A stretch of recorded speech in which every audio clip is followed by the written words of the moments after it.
Welcome to HashiCorp. Today, we will be discussing practice exam questions for the HashiCorp Certified Terraform Associate Exam. Question 1. As a member of the operations team, you need to run a script on a virtual machine created by Terraform. Which provision is best to use in your Terraform code? A. Null-exec, B. Local-exec, C. Remote-exec, D. File. Correct option is option C. If you need to run a script on a virtual machine created by Terraform, the remote-exec provisioner is the best choice. The remote-exec provisioner allows you to run commands or scripts on a remote machine, which is especially useful for configuring and provisioning resources after they have been created. Question 2. Which command should you run to check if all code in a Terraform configuration that references multiple modules is properly formatted without making changes? A. Terraform FMT, write false. B. Terraform FMT, list, recursive. C. Terraform FMT, check, recursive. D. Terraform FMT, check.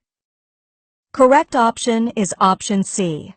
The Terraform FMT check, recursive command checks if the files are formatted according to the Terraform language style conventions. The check option causes the command to return a non-zero exit code if any of the files are not properly formatted, and the recursive option instructs it to also search subdirectories, which is useful when you have a Terraform configuration that references multiple modules. Question 3.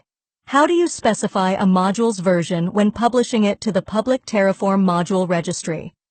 A. The module's configuration page on the Terraform module registry.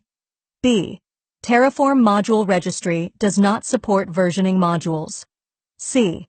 The release tags in the associated repo. D. The module's Terraform code. Correct option is option C. Once a module is published, you can release a new version by simply pushing a properly formatted Git tag. The registry uses tags to identify module versions. Release tag names must be semantic versions, which can optionally be prefixed with a V. To initially publish a module, at least one release tag must be present. Tags that do not resemble version numbers are ignored. Now we will discuss a bonus practice question. Try to answer it yourself in the comments below. Question 4. What does Terraform use .terraform.lock.hcl file for? A. Tracking provider dependencies. B. There is no such file. C. Preventing Terraform runs from occurring. D. Storing references to workspaces which are locked.